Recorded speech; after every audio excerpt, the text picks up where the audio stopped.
திருமறை நேரம் Bible Hour presented by the National Bible College. கிறிஸ்துவின் சபையார் உங்களை வாழ்த்துகிறார்கள். Satellite Bible School. வணக்கம் வேத மாணவர்களே, கர்த்தர் தாமே உங்களை ஆசீர்வதிப்பாராக. தொடர்ந்து The Beatitudes பாக்கியவான்கள் என்ற இந்த பாடத்தை தொடர்ந்து நீங்கள் கேட்டுக்கொண்டு வருகிறீர்கள். இன்றைய நாளிலும் கூட மூன்றாவது பாடமாக துயரப்படுகிறவர்கள் பாக்கியவான்கள், அவர்கள் ஆறுதல் அடைவார்கள். நீங்கள் உங்கள் வாழ்க்கையிலே துயரப்படுகிறீர்களா? எதற்காக துயரப்படுகிறீர்கள்? இயேசு கிறிஸ்து இந்த மலை பிரசங்கத்திலே துயரப்படுகிறவர்கள் பாக்கியவான்கள் என்று யாரை குறித்து சொல்லியிருக்கிறார் என்பதை குறித்து விரிவாக இந்த செய்தியிலே நாம் படிக்க இருக்கிறோம். தொடர்ந்து நிகழ்ச்சியை பாருங்கள். சொல்லப்படுகிற வேதவசனங்களை குறித்து கொண்டு அதை குறித்து விவாதம் செய்யுங்கள். இன்றைய நாளிலும் கூட நமது போதகர் டாக்டர் பீட்டர் சாலமோன் அவர்கள் நற்செய்தி அளிப்பார். வணக்கம். தேசிய வேதாகம கல்லூரி மாணவ கண்மணிகளே, அருமை தோழர்களே, பெற்றோர்களே, உலகளாவிய என் தமிழ் சொந்தங்களே, மீண்டுமாக இந்த வான்வழி வகுப்புகளுக்கு உங்களை வரவேற்கிறதுல நான் மிகவும் உற்சாகம் அடைகிறேன். இந்த நாட்களில் இயேசு கிறிஸ்து தாமே தமது வாயை திறந்து ஜனங்களுக்கு உபதேசித்த மலை பிரசங்கத்தை நாம் படித்து கொண்டிருக்கிறோம். The Sermon on the Mount. இதை பின்னாளில் Beatitude Teaching, அதாவது பாக்கியவான் போதனைகள் என்று வேத அறிஞர்கள் அழைத்தார்கள். உலகத்தில் எந்த மதத்திலும் எந்த ஒரு மத தலைவரும் சொல்லாத வார்த்தைகள். ஏனென்றால் இயேசு தேவனுடைய குமாரனாக இருந்ததுனால அவர் மாம்சத்தில் வந்தபோது ஒரு மனிதனையும் அவனுடைய ஆவியையும் அவன் யோசனையும் அவனுடைய வாழ்க்கையும் அறிந்தவராக இருக்கிறார். உலகத்தில் உள்ள எல்லா மதங்களும் மனிதனுக்கு வெளியே சடங்குகளாக தான் இருக்குது. ஆனால் கிறிஸ்தவம் மனிதனுடைய உள்ளே, அவனுடைய ஆத்துமாவில், அவனுடைய எண்ணத்தில், அவனுடைய வாழ்க்கை முறையை தொடக்கூடியதும் ஆற்றக்கூடியதும் ஆசீர்வதிக்கக்கூடியதுமாக இருக்கிறது. பாக்கியவான் என்று சொன்னால் ரட்சிக்கப்பட்டவன், பாக்கியவான் என்று சொன்னால் மோட்சத்துக்குரியவன், பரலோகம் அவளுடையது என்று இயேசு வாக்களிக்கிறார். Jesus not only speaking about blessing but also promises the heavenly kingdom. அன்பு தோழர்களே, மாணவர்களே, உற்சாகம் மூட்டக்கூடிய ஆவியில் இரண்டு கைகளை தூக்கி வானத்துக்கு நேராக நன்றி செலுத்துகிற மக்களாக இந்த பாடத்தை நீங்கள் கவனிக்க வேண்டும். இன்றைக்கு இரண்டாவது பாக்கியவான் என்ன சொல்கிறார் என்று பாருங்கள். மத்தேயு 5ஆம் அதிகாரம் 4வது வசனம். துயரப்படுகிறவர்கள் பாக்கியவான்கள், அவர்கள் ஆறுதல் அடைவார்கள். காதலை கேட்கும்போது எனக்கு தெரிஞ்சது தான் அதனுடைய அர்த்தம். துயரம்னா எனக்கு தெரியும் அப்படின்னு நீங்கள் நினைப்பீங்க. கண்களில் நீர் வழிந்தால் கண்ணீர். துயரம் என்பது என்ன? நம்ம ஊரில் ஒரு வழக்கு சொல்லாக துக்கம் தொண்டையை அடைக்கிறது என்று சொல்கிறார்கள். தொண்டையில் உணவு அடைக்கும், துக்கம் எப்படி அடைக்கும்? காரணம், நம்முடைய இருதயம் மிக வேகமாக துடிக்கிறதுனால நாம் கேட்ட அந்த செய்தி நம்முடைய மனதை அதிகமாக பாதித்ததுனால, அந்த இழப்பு நம்மை நிற்க முடியாமல் செய்ததுனால எல்லாம் சேர்ந்து ஒரு கலவையாக அது தொண்டைக்குள் சிக்கிக்கொண்ட ஒரு வேதனையாக அது மாறும்போது அதை தான் நாம் துயரம் என்று சொல்லுகிறோம். இயேசு கிறிஸ்து நம்முடைய இருதயங்களை ஆராய்ந்து பார்க்கிற ஆண்டவராக இருக்கிறார். Christ can search our mind. நான் துக்கமாக இருக்கேன்னு உங்களுக்கு எப்படி தெரியும்? நீங்கள் துக்கமாக இருக்கிறீங்கன்னு எனக்கு எப்படி தெரியும்? என் அன்பு சகோதரர்களே, கண்களில் கண்ணீர் வடிந்தால் எனக்கு தெரியும். ஆனால் நீங்கள் துக்கமாக இருந்தால் எனக்கு தெரியாது. நீங்கள் சொன்னதான் தெரியும். ஆனால் தேவனுக்கு தெரியும் நீங்கள் துக்கமாக இருக்கிறீங்கன்னு. இங்கே அற்புதமான ஒரு வார்த்தையை பயன்படுத்துகிறார், துயரப்படுகிறவர்கள். இந்த இடத்துல ஆங்கிலத்தில் மான் என்ற ஒரு வார்த்தை வந்தது. மான் சொன்னால் ஒரு தேச தலைவர் இறந்துட்டா நாடு முழுவதும் துயரத்தை கொண்டாடுகிறது, நினைக்கிறது. அதுதான் நேஷ்னல் மார்னிங் டே என்று சொல்கிறார்கள். தேசமே துக்கத்தில் ஆழ்ந்திருக்கிறது. தேசிய கொடி கீழே இறக்கப்பட்டிருக்கிறது. விடுமுறைகள் அளிக்கப்பட்டிருக்கு. அவ்வளோ துயரமா? ஆம், ஒரு தனி மனிதனும் துயரம் அடைகிறான், ஒரு தேசமும் கூட துயரம் அடைகிறது. துயரப்படுகிறவர்களுக்கு முடிவு என்ன? துயரத்தை நிறுத்துவதற்கு வழி இருக்கிறதா? அன்பு சகோதரர்களே, நம்முடைய வீட்டில் நம்முடைய அப்பா அம்மா, நம்முடைய அக்கா தங்கச்சி, அண்ணன் தம்பிங்க வாழ்க்கையில் ஏற்படுகிற மிகப்பெரிய துன்பம், மரணம் அல்லது குடும்ப பிரிவுகள், துக்கம் தொண்டையை அடைக்கிறது. நன்றாக வாழ்ந்த நம்முடைய அக்காளும் தங்கையும் கணவனை எழுந்து வீட்டுக்கு வரும்போது அவர்கள் தங்களுடைய முந்தானை எடுத்து வாயிலை சொருகி கொண்டு விம்மி அழுகிறார்களே, அதுதான் அந்த துயரம். துயரப்படுகிறவர்களை பாக்கியவான் என்று இயேசு சொல்கிறார். காரணம் என்னன்னா, இந்த உலகத்தில் எல்லா துயரத்தையும் நீ அடைந்து விட்டதுனால நீ மறு உலகத்துக்கு வேண்டிய வல்லமையை பெற்றுக்கொள்கிறாய். Since you already experienced all kind of sorrowfulness, mourning and tearfulness, therefore you are a fitting person to go to heaven. பரலோகத்துக்கு செல்லக்கூடிய ஒரு நபராக இருக்கிறாய். துயரப்படுகிறவர்கள் பாக்கியவான்கள். குறிப்பாக மனித கரங்கள் இரத்தம் சிந்துகிறது, கால்கள் இரத்தத்தின் மேல் ஓடுகிறது, நம்முடைய மனது ஊரை மாய்க்கிறது, சகல அசுத்தமும் நம்முடைய மனதுக்குள் இருக்கிறது. நாம் அவைகளை குறித்து மனம் திரும்ப வேண்டும். எந்த ஒரு கொலைக்காரனும் நான் கொலை செய்யவில்லை என்று சொல்வது தான் இயல்பு. ஆனால் ஒரு கொலைக்காரன் நான் கொலை செய்தேன், நான் ஒரு பாவி என்று சொல்வது அபூர்வம். நீ உண்மையான துயரப்படுகிற மனிதனாக இருந்தால் நீ அப்படி சொல்ல முடியும். உன் பாவங்களை நீ அறிக்கையிட முடியும். If you are truly sorrowful and mourn against your sin, you can confess it. துயரப்படுகிறவர்களை ஆண்டவர் நேசிக்கிறார். அன்பு தாய்மார்கள், வெளியே சொல்ல முடியல, குடும்பத்தில் யார்கிட்டையும் பகிர்ந்து கொள்ள முடியல, கணவன் ஒரு பக்கம், பிள்ளைகள் இன்னொரு பக்கம், வறுமை வாட்டுகிறது, கடன் பெருகுகிறது, எப்போதும் வீட்டில் உணவை ஆயத்தம் செய்கிற அந்த தாயினுடைய துயரம் அளவற்றது. நினைத்து கூட பார்க்க முடியாது. துயரப்படுகிறவர்களை ஆண்டவர் சொல்கிறார், நீ ஒரு பாக்கியவான். மத்தேயு எழுதிய சுவிசேஷம் 26வது அதிகாரம் 37வது வசனம். பேதுருவையும் செபதேயின் குமாரர் இருவரையும் கூட்டிக் கொண்டு துக்கமடையவும் வியாகுலப்படவும் தொடங்கினார். நமது ஆண்டவராக இருக்கிற இயேசு சிலுவைக்கு முந்திய இரவில் கெத்செமனே தோட்டத்துக்கு தன்னுடைய 3 சீஷர்களோடு போனார். அங்கே துக்கமடையவும் வியாகுலம் அடையவும் தொடங்கினார். வரலாற்றுப்படி எழுத்தாளர்கள் சொல்கிறார்கள், ஏறக்குறைய இயேசு கிறிஸ்து அந்த தோட்டத்தில் 6 மணி நேரம் கண்ணீர் விட்டு அழுதார். அவருடைய துக்கம் வாய் வழியாக, தொண்டை வழியாக வெளியே வருவது போல் இருந்தது. அவர் செய்வதறியாமல் துக்கம் அடைந்தார். எல்லா மனுஷருடைய பாவங்களையும் ஒரு மூட்டையைப் போல இயேசுவின் மீது தேவன் சுமத்துகிறார். எல்லா மனுஷனுக்கான பாவத்தை நீக்கும் தேவாட்டுக்குட்டியாக அவர் கவிழ்ந்து மண்ணிலே இருக்கிறார். அவர் துக்கப்படவும் துயரப்படவும் தொடங்கினார்.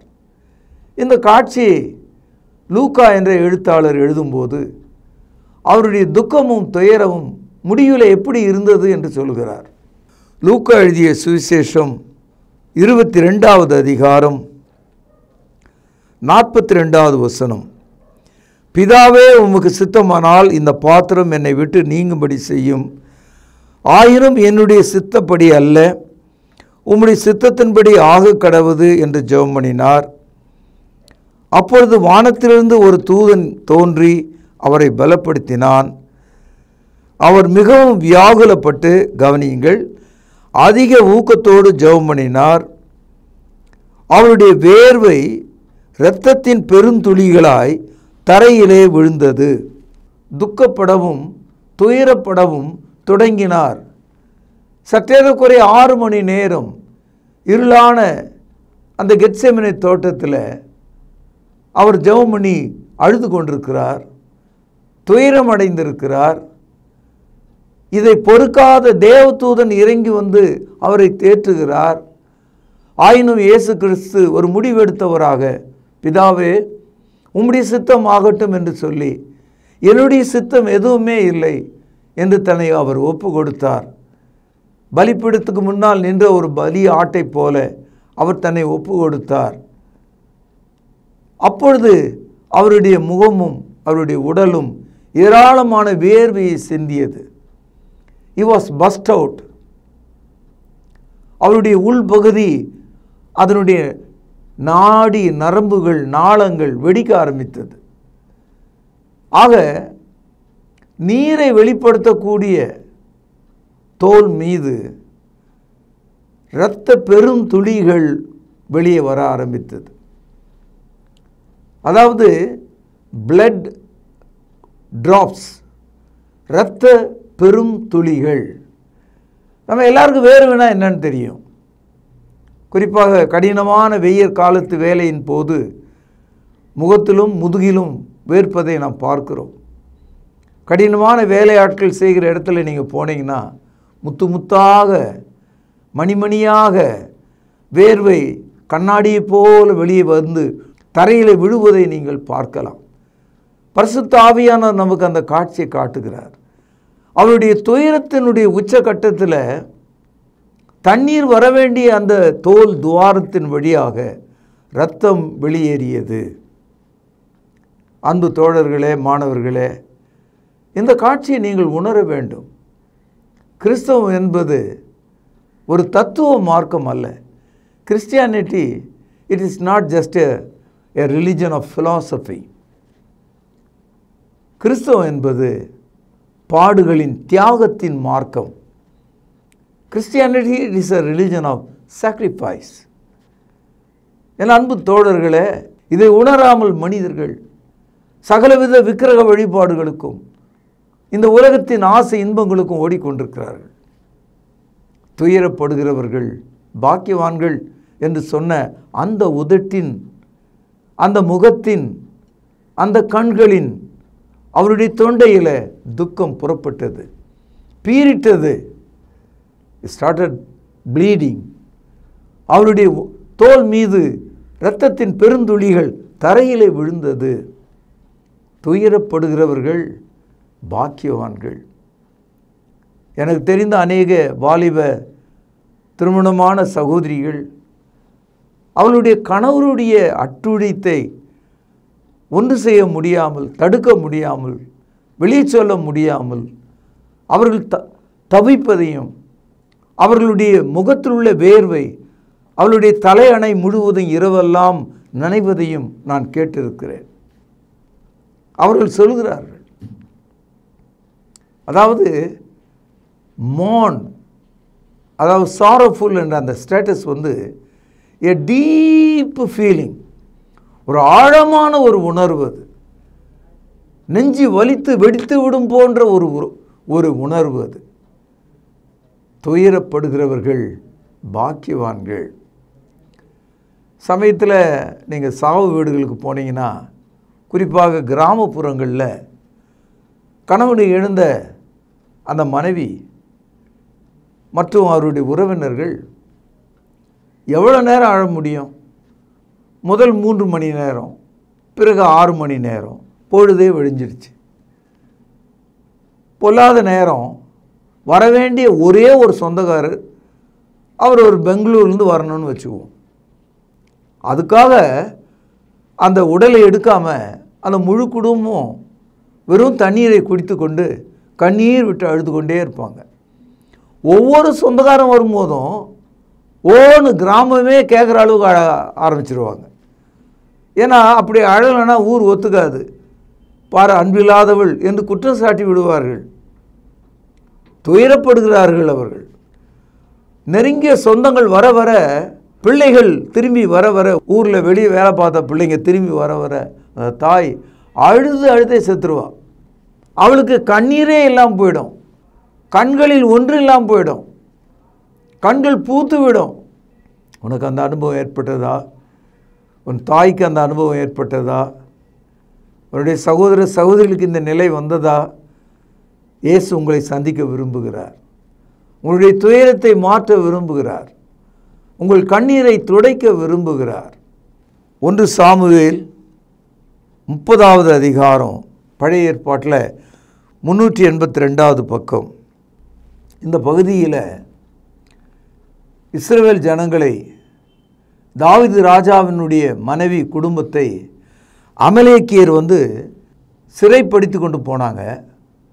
அவனுடைய அரண்மனையையும் அவனுடைய தேசத்து குடிகளுடைய வீடுகளையும் அவனுடைய ரதங்களையும் சுட்டெரித்து விட்டு போனாங்க. அதாவது மனிதர்களை சிறைப்பிடித்தாங்க, கட்டடங்களை அக்கினி மயமாக எரித்தார்கள். தாவீது திரும்பி வருகிறார். தன்னுடைய வீட்டுக்கு வரலான்னு வந்தால் அரண்மனையை காணோம், ரதங்களை காணோம், கூடுதலாக அவனுடைய மனைவிகளையும் காணோம். தாவீது உடனே திரும்பி அவர்களை மீட்பதற்காக திரும்புகிறார். அதற்கு முன்னதாக அவர் பட்ட துயரம் ஒன்றை நீங்கள் கவனிக்கணும். 1 சாமுவேல் 30வது அதிகாரம் 4வது வசனம். அப்பொழுது தாவீதும் அவனோடு இருந்த ஜனங்களும், கவனிங்க, அழுகிறதற்கு தங்களில் பலன் இல்லாமல் போக மட்டும் சத்தமிட்டு அழுதார்கள். தாவீதின் 2 மனைவிகளாகிய இஸ்ரேல் ஊராளாகிய கினோபாமும் கர்மேல் ஊராளான நாபாலின் மனைவியாகிய இருந்த அபிகாயிலையும் சிறைப்பிடித்து கொண்டு போனார்கள். தாவீது மிகவும் நெருக்கப்பட்டான்.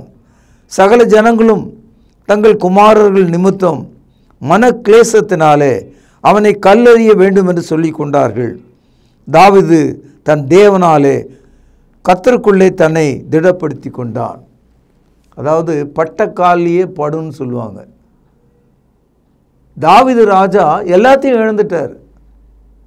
கூடுதலாக உள்ளூர் ஜனங்க என்ன சொல்கிறாங்க, இவனால தானே நம் நாட்டுக்கு இவ்வளோ மோசம், இவனால தானே நம்ம பிள்ளைகளை அவங்க பிடிச்சிட்டு போனாங்க, இவனால தான் நம்முடைய வீடுகள்லாம் எரிஞ்சு போச்சு, முதலாவது இவனை க்ளோஸ் பண்ணுங்க, இவனை கல்லெறிந்து கொல்லுங்க அப்படின்னு முடிவு எடுத்துட்டாங்க. ஸோ அதில் இந்த காட்சி அப்படியே வரிசையாக பார்த்தீங்கன்னா ஒன்று நமக்கு தெரிகிறது. தாவீது அழுது அழுவதற்கு பலனற்று போய்விட்டானா. எவ்வளோ பெரிய துயரமாக இருக்குன்னு பாருங்கள். அது he is unable to shed any more tears, all dried up, எல்லாம் காய்ந்து விட்டது. துயரப்படுகிறவர்கள் துயரப்படுவதற்கே முடியாத நிலைக்கு தள்ளப்படுவார்கள். தாவீது கர்த்தருக்குள்ளே தன்னை திடப்படுத்தி கொண்டான். அதனுடைய அர்த்தம் என்னன்னா, துயரப்படுகிறவர்களே, உங்கள் உயிருக்கு ஆபத்து என்று உங்களுக்கு தெரிந்தும் கூட ஏராளமாய் கண்ணீர் விடுகிறவர்களே, துன்பப்படுகிறவர்களே, கர்த்தரிடத்தில் திரும்புங்க.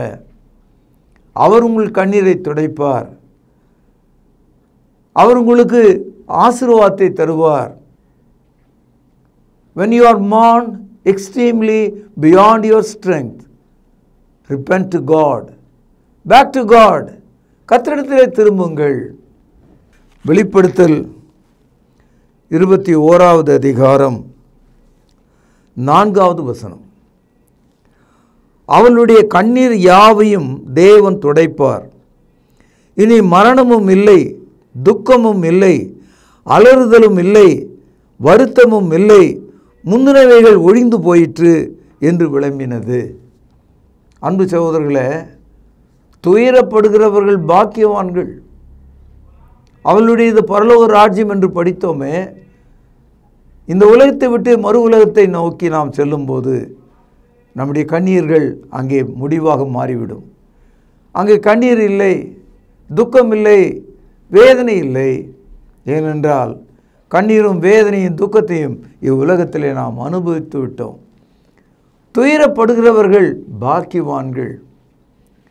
இந்த நாட்டிலே உலகம் முழுதும் உள்ள சிறைச்சாலைகளில் லட்சக்கணக்கான நீதிமான்கள், எந்த குற்றமும் இல்லாதவர்கள் குற்றவாளிகள் ஆக்கப்பட்டு ஜென்ம தண்டனை, 2 ஜென்ம தண்டனை என்றெல்லாம் அவர்கள் மீது சுமத்தப்பட்டு நாளெல்லாம் கண்ணீர் விட்டு கொண்டிருக்கிறதை பத்திரிகையில் நாம் படிக்கிறோம். அவர்களுக்கு விடுதலை இல்லை. அவர்கள் கண்காணாத ஒரு தீவுகளிலே அடைக்கப்பட்டிருக்கிறாங்க. அவர்களுக்கு ஒருவேளை உணவு மட்டும் கொடுக்கப்படுகிறது. அவர்களை விசாரிப்பார் யாரும் இல்லை. அவர்கள் தனி சிறையிலே வாடுகிறார்கள். அவர்களுடைய துயரம், அவருடைய கண்ணீர், அவருடைய துக்கம் யாரால் விசாரிக்கப்பட முடியும்? எருசலேம் தேவாலயத்தின் முன்னால முழங்கால் படியிட்ட ஸ்தேவானை அன்றைய யூத சமுதாயமும் ஆசாரிய கூட்டமும் கல்லெறிந்து கொன்றார்கள்.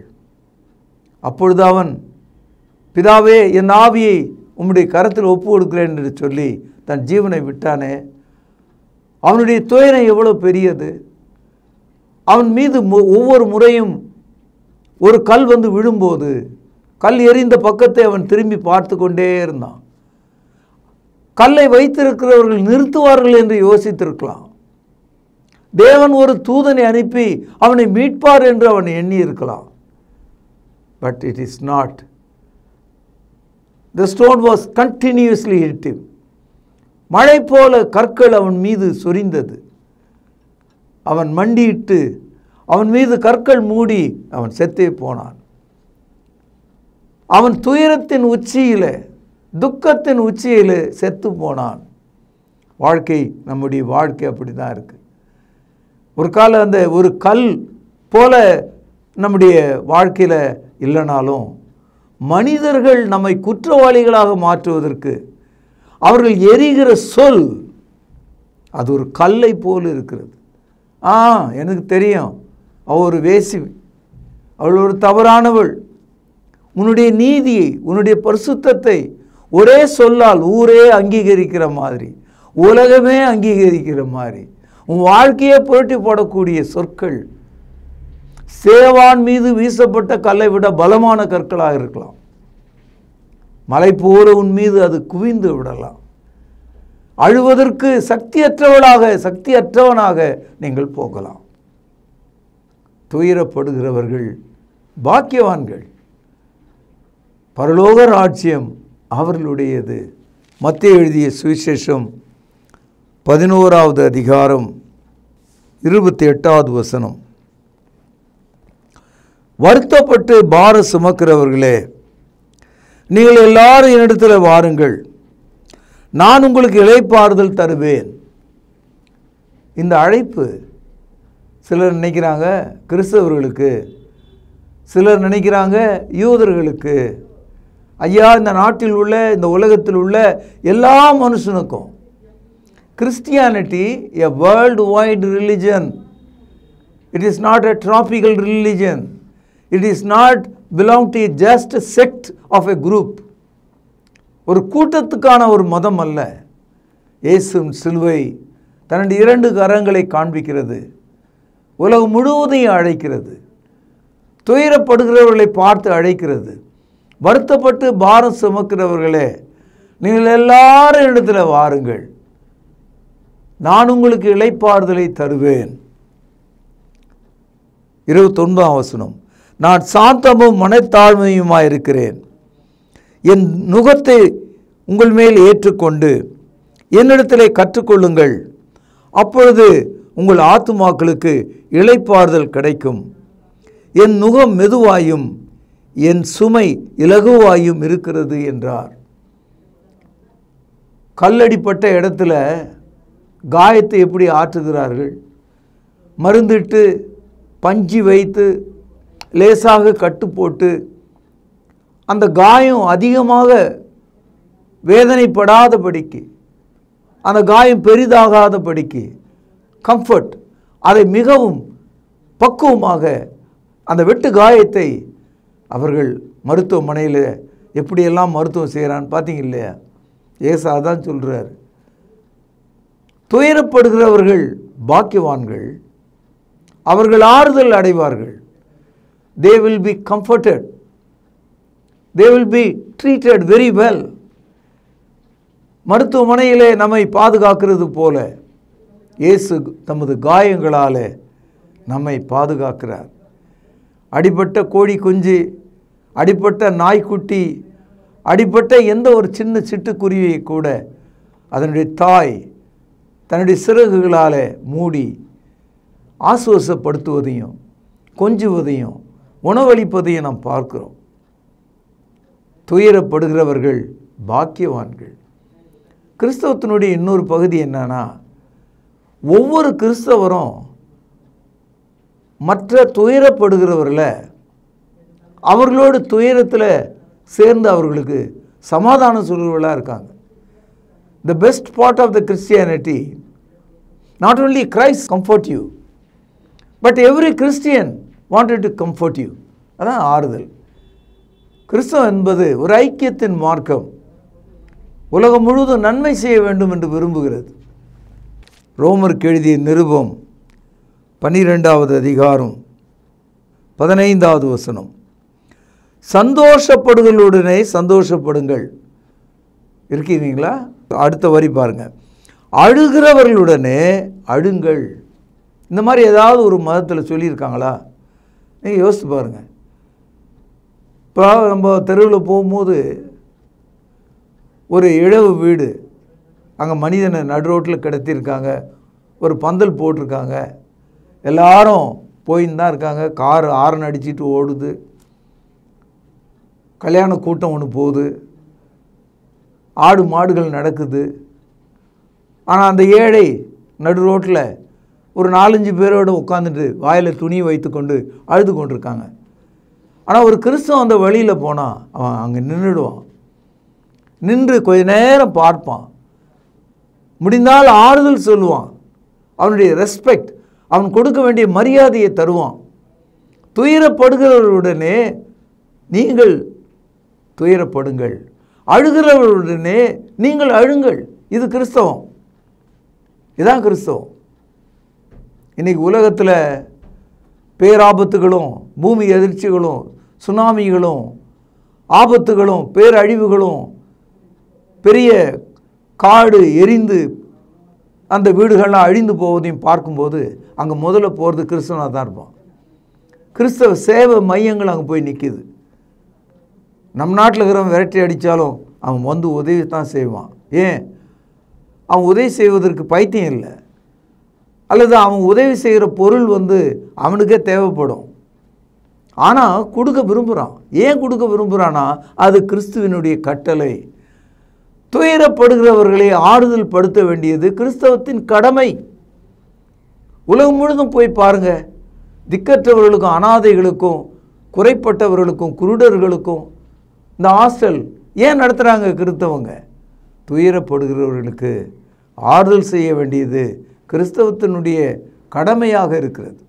ரோமருக்கு எழுதிய நிருபம் 7வது அதிகாரம் 24வது வசனம், நிர்பந்தமான மனுஷன் நான், இந்த மரண சரீரத்தினின்று யார் என்னை விடுதலை ஆக்குவார்?